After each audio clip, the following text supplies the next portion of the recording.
I know I should never announce what we're gonna practice next, but we'll start with rainbow body yoga type practice at least. We might get stuck very soon when we start the practice sequence, but that usually happens when I lead rainbow body yoga.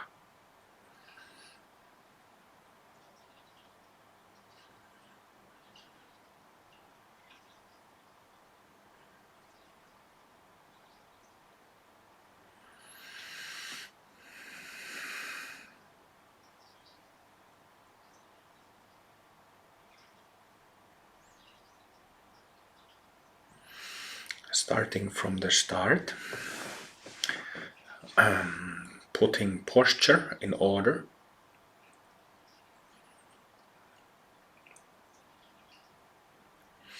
We already will feel wakeful. This is the 7th day, so we've been practicing for quite a few sessions, and you should have clarity because of all that.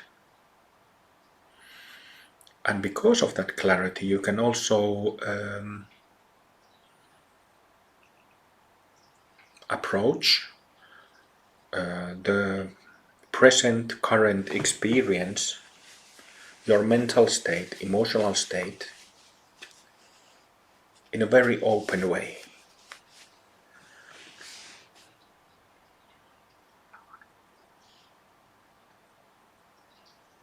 In a very open way, meaning that because of that clarity, it enables you to feel what you're feeling. It enables you to detect what is going on in your mind, perhaps even subconscious mind. It enables you to see, perceive under the surface.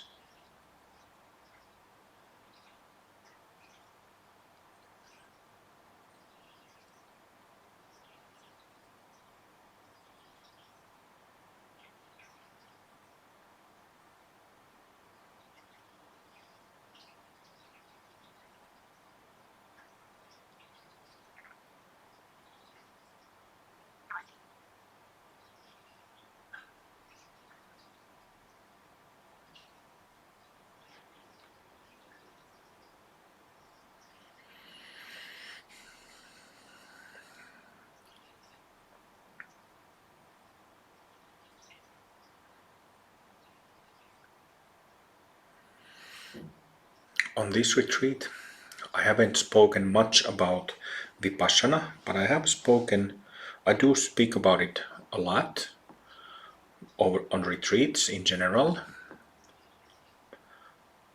On this retreat, on the first few days, I spoke about emptiness, all phenomena, and all that. But the way how we practice in Pemako is that we have two modes. Throughout the journey, from beginning to end, from the two-part formula and first awakening experience, we use the two modes.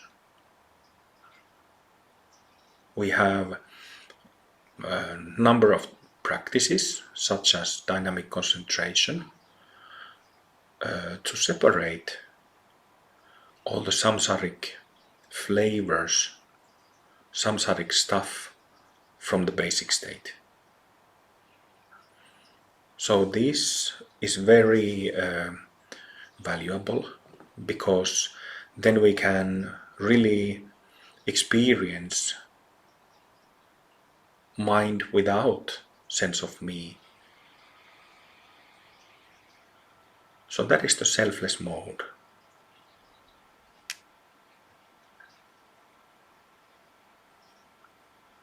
That's the clarity that I was saying. But from the point of view of Buddha Dharma, this is just half of the formula. The other half is to be aware and become aware of what is really going on in our minds. And like I said at some point, Buddhas don't have subconscious minds. It's all conscious. Becoming conscious, becoming aware, means that our subconscious, it means that our freedom increases. Our existential freedom increases as all these subconscious habits and patterns, we become aware of them. You could say when subconscious patterns become illuminated, they become released.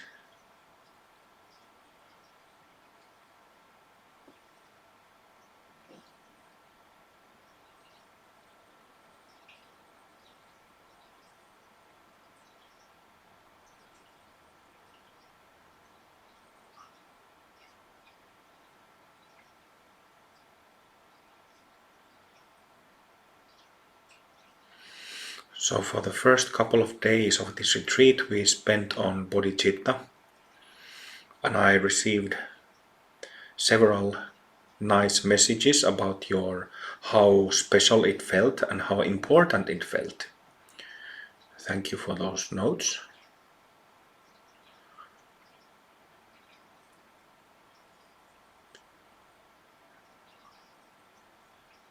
So please use that knowledge, those practices, those pointers that I gave regarding bodhicitta. But even in, bodhicitta is Mahayana practice, but Buddhist meditation is vipassana. And vipassana means sober seeing, clearly seeing, seeing soberly or seeing clearly, means that we see through our habits and patterns. We see through our self-based mode, bit by bit. And when that happens, we have Bhumi events that are indicators that practice works and that our compass is showing to the right direction.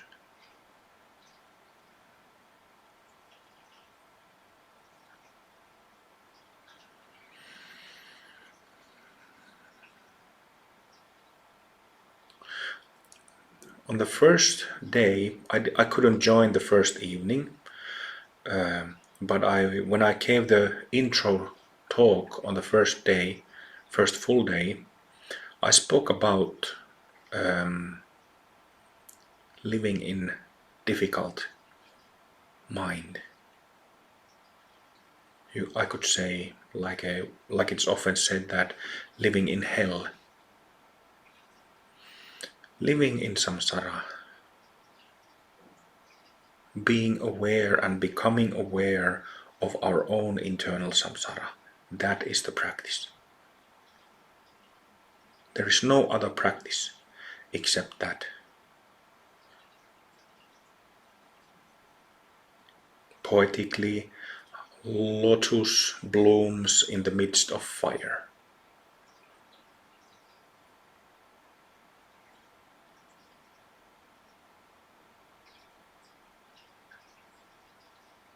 And in real life, lotus grows from the mud. So we need to look into the mud. It is very, very important for Pemako folks to understand both Sutra Vipassana and Tantra Vipassana. Tantra Vipassana, Tantric Vipassana means that we practice deities, we practice gurus, and this has a purifying effect. This results in purification and Bhumi events. But we also need to understand the Sutra Vipassana.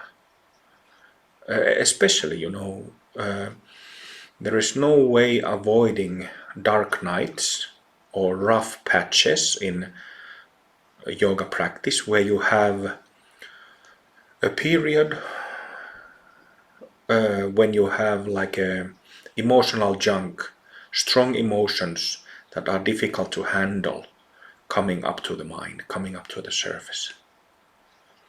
So especially from the point of view of dark nights that everybody has, no way avoiding them. We need to understand Sutra Vipassana, because if we don't,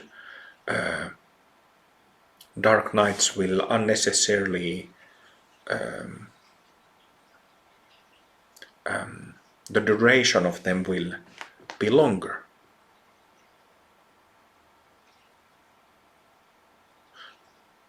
So Vipassana practice can be crystallized in the following instruction.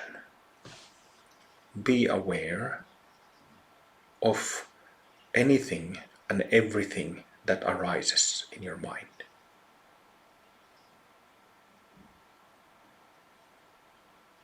Be aware of anything and everything that arises in your mind.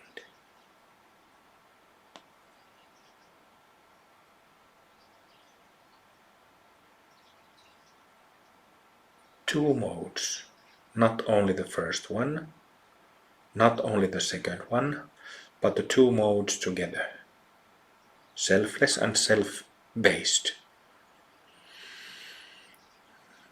If we don't have clarity, first we establish clarity through Guru Yoga, through dynamic concentration, through Rainbow Jewel, through whatever practice. And then when we have established clarity, sober mind, then we look back into movements of the mind.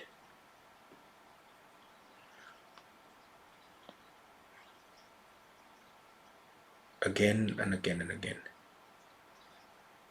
Tirelessly. For the sake of all beings. This is, there are countless, vast number of beings in samsara. Just, endless amount of beings.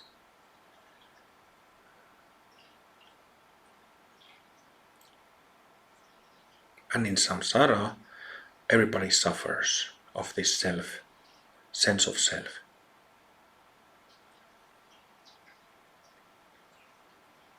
And everybody's, is the word immersed, self-immersed, self-concerned, selfish. And unfortunately it results in unhappiness.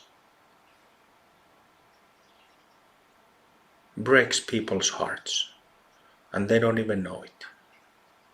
Most of them.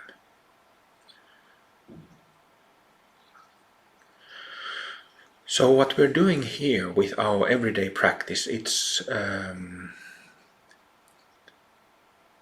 completely rebellious in terms of existence.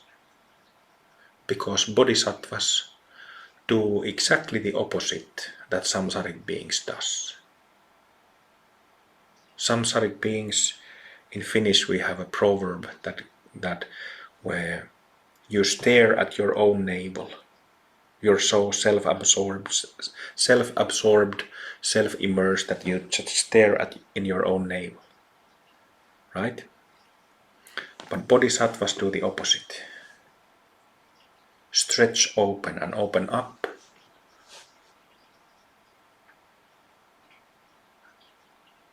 To become enlightened for the sake of everybody. That is rebellious, isn't it? Opposite of what most do. I'm just stating it what it is. I'm not saying like, yes, let's declare a rebellion or a war against samsara. It's not like that.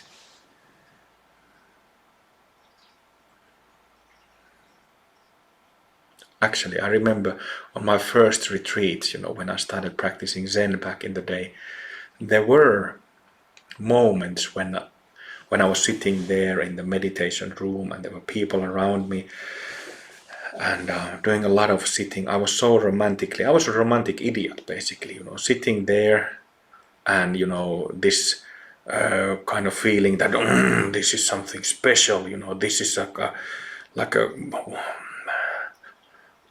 battle of compassion, something completely moronic, something like that.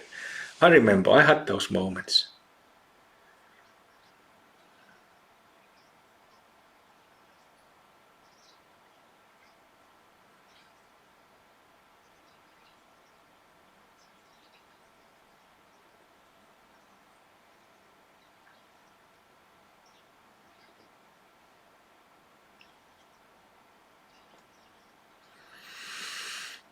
So Sutra Vipassana, Tantric Vipassana both lead to the same attainment.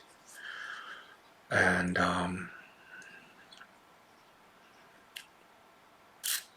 little by little, when we discover ourselves, when we discover our basic nature,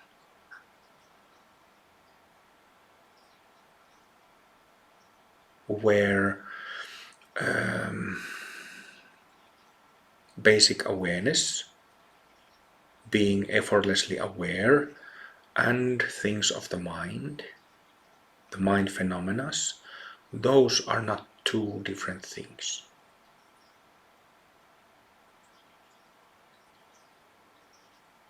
If we look at nature, I have a small river running just next to my building.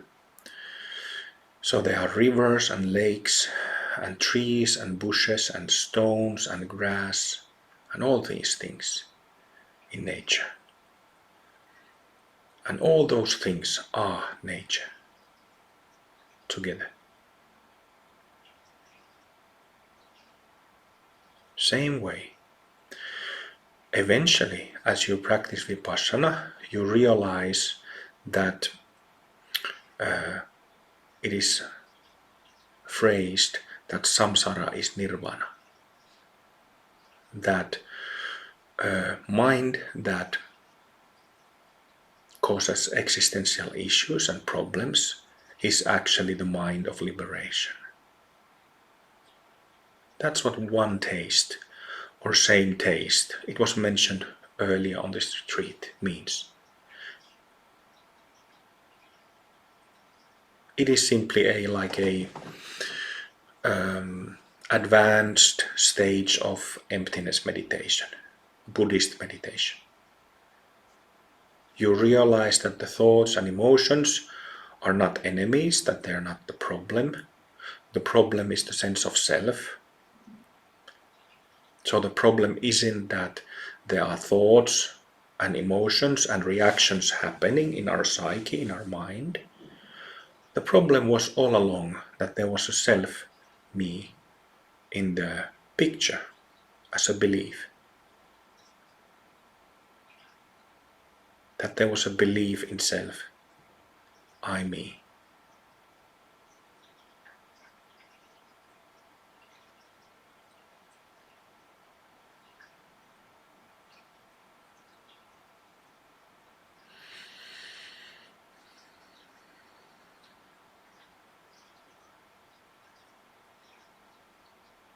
I'll just wrap this up. I didn't mean to start we were supposed to practice Rainbow Body Yoga, but that whole path of emptiness meditation, it ends up in the whole mind being liberated from the sense of meanness. And there is a very often used phrase in Buddhism, things just as they are.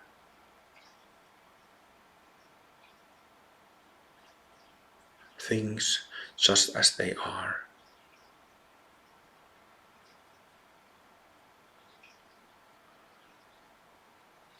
That is an expression of the basic mind.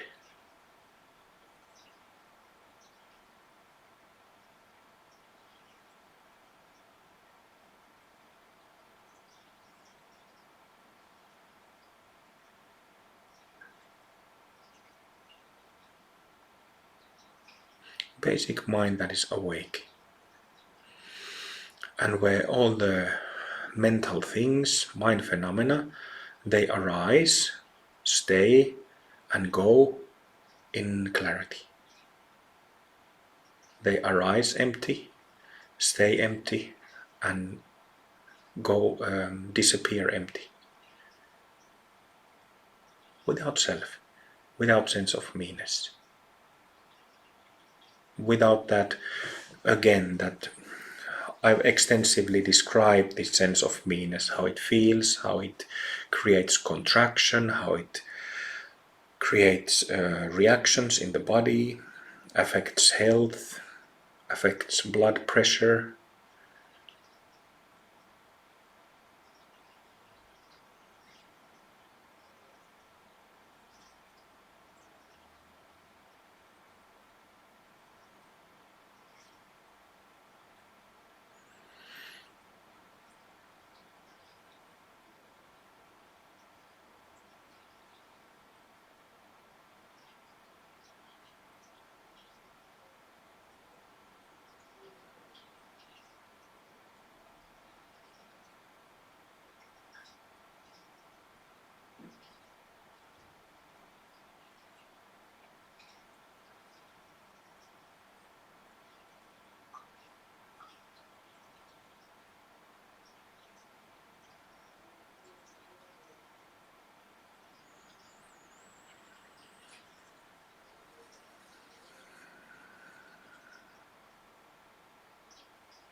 So when in it's a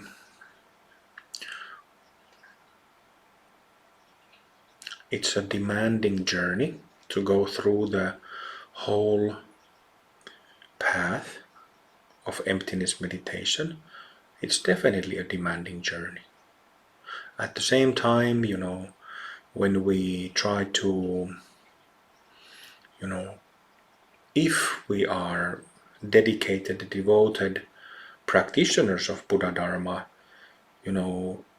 we monitor ourselves day and night. Why? Because there is no other option. If this is, I need to say something about this. Sometimes people, they come to Dharma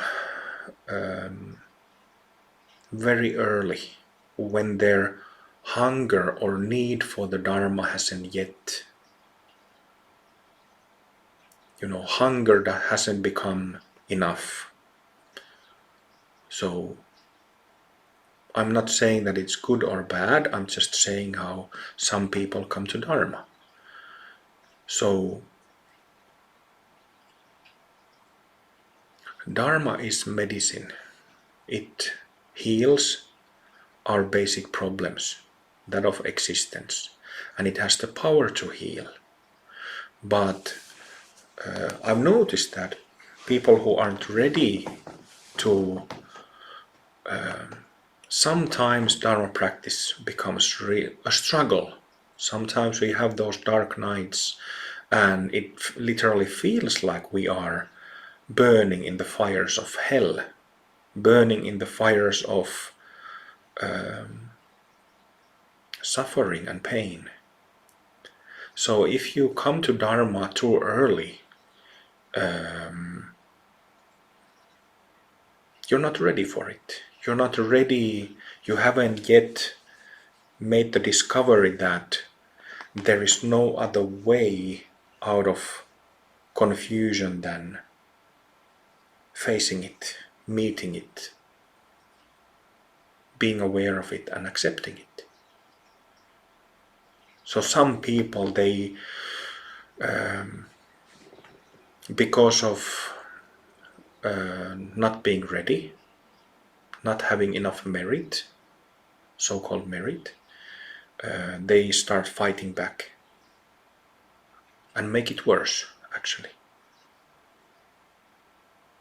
Sometimes bringing problems to their friends, their family, spouses.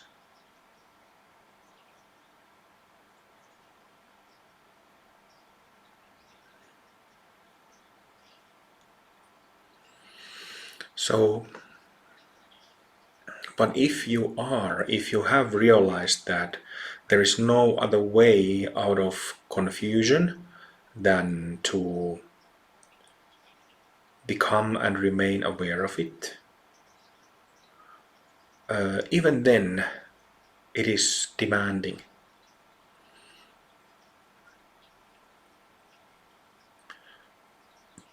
You know, in the midst of our responsibilities, family, things, daily chores, work,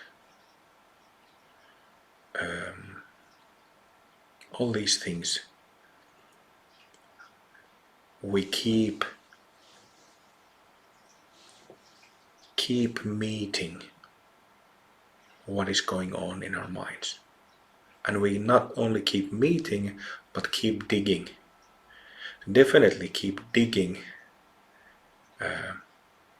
Like I was speaking about tantric practice and wrathful deities, they do the digging. Sometimes more than we can take. So then you need to self-pace and learn to self-pace.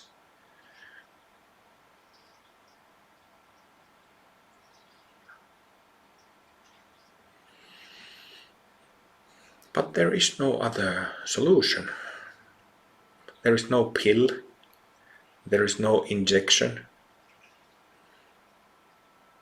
There is no blanket, warm and, how do you say, warm and cozy enough that you could just wrap inside a blanket and it would remove our existential confusions.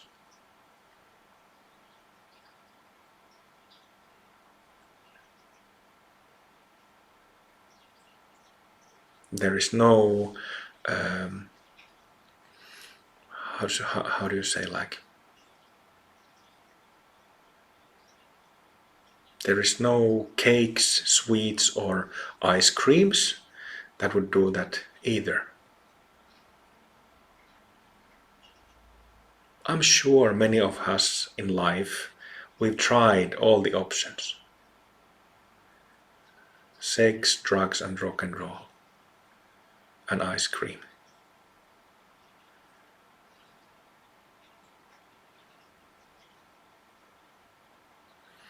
So,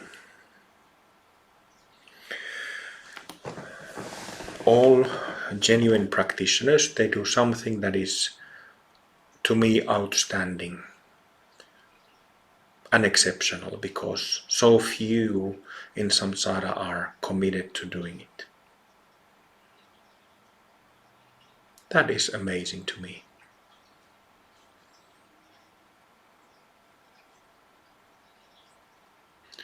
But it's our intuition leading us out, isn't it? Our sense that something is off, something is wrong, things are not right. Even if I have a good job and good salary and good education and nice boy or girlfriend, and I can get high or drunk on weekends and get laid, and all that, have good food, nice dinners, still something is off.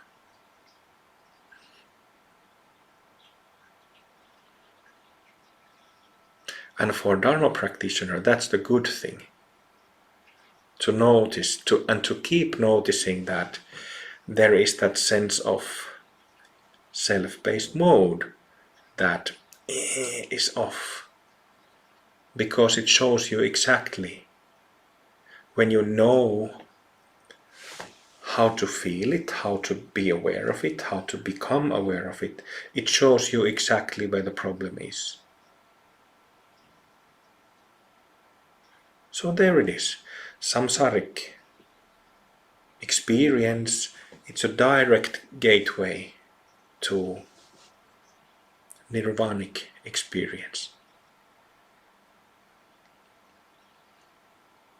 I find it kind of amazing, isn't it? Most people are confused, even screwed, because of their self-based habits, patterns, and notions. And in that confusion and screwed upness, they actually have the doorway or gateway to liberation. But they don't know it.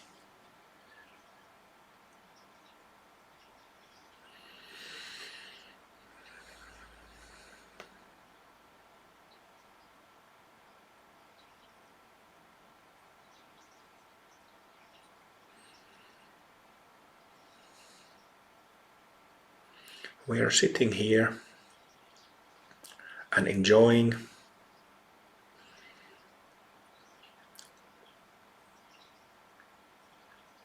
this basic clarity.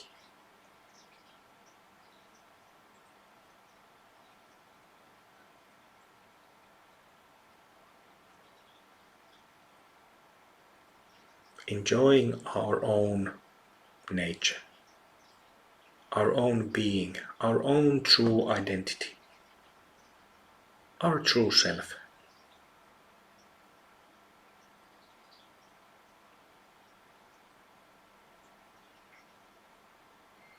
And this basic nature is exactly the same as the basic nature of all Buddhas, Bodhisattvas, and Mahasiddhas.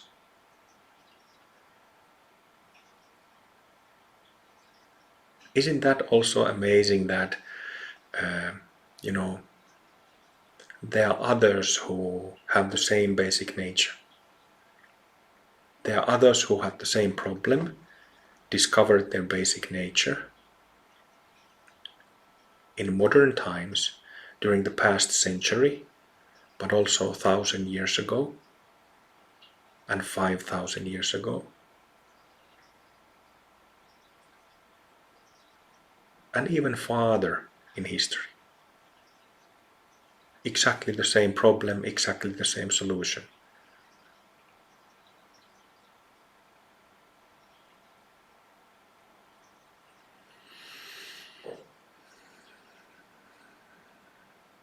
So, with love, I want to ask the blessings of our gurus, Padmasambhava and Yeshe Tsogyal.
we can and should ask blessings, support and guidance from Mahasiddhas.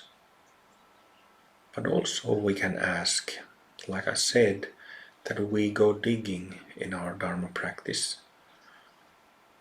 We can ask for the masters to point out our flaws, mistakes, faults, our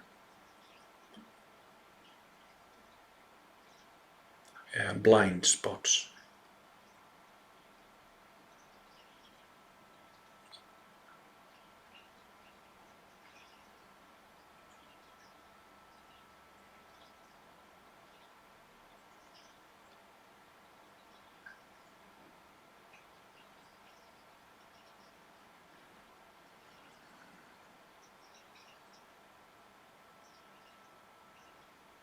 So, dear Gurudev, dear Guru Ma, please help me to see my mistakes, my faults, my flaws, for the sake of all sentient beings.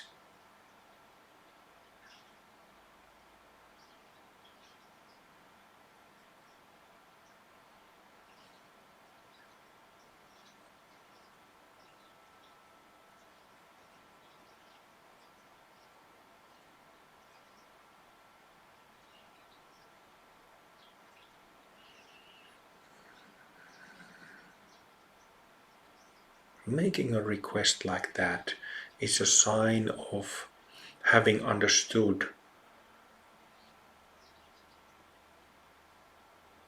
what samsara is and how it affects our mind.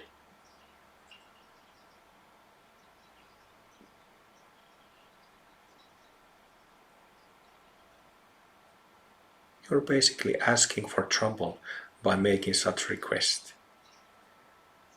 But you understand, like I said, explained, that there's no other way out.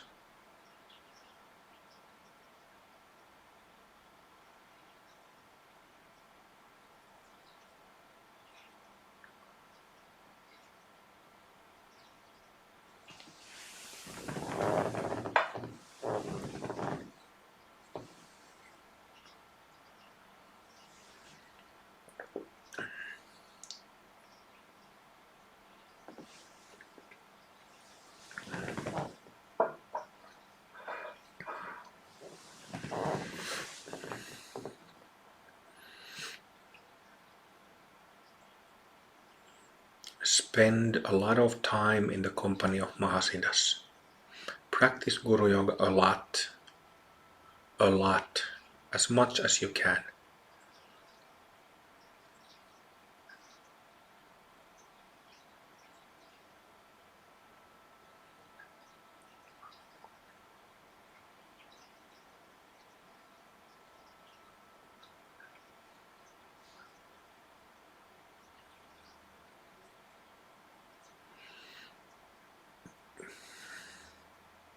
You can just enjoy their company, enjoy their presence, the blessings radiating from them.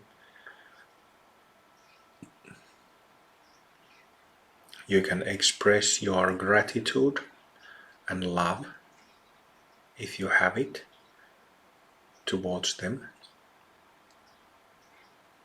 You can sing them songs.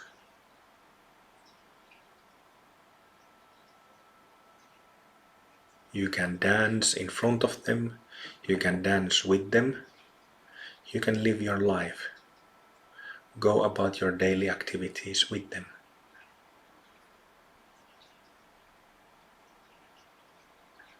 That's what I did.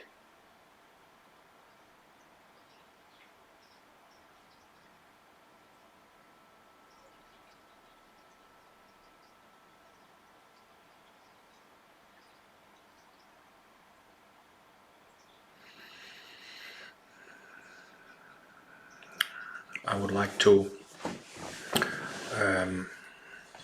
we started this retreat last year, so it's already a few days on the side of 2022. But I want to thank the Mahasiddha family of many masters for the blessings that we, Pemako Sangha, received last year, for the blessings, guidance, and support. So thank you to Mahasiddha family. To mention few of them: Jesus, Ishanath, Babaji, Thirumalar, Bogarnath, Agastyar, Krishna, Radha, Lao Tzu,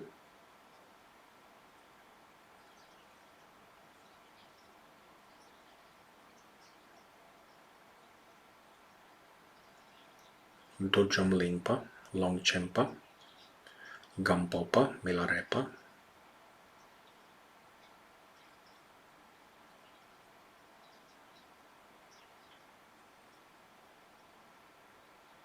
I bow at the feet of Mahasiddha family. I could stay here in bow for 1,000 years in gratitude.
Stay with it. Lie down.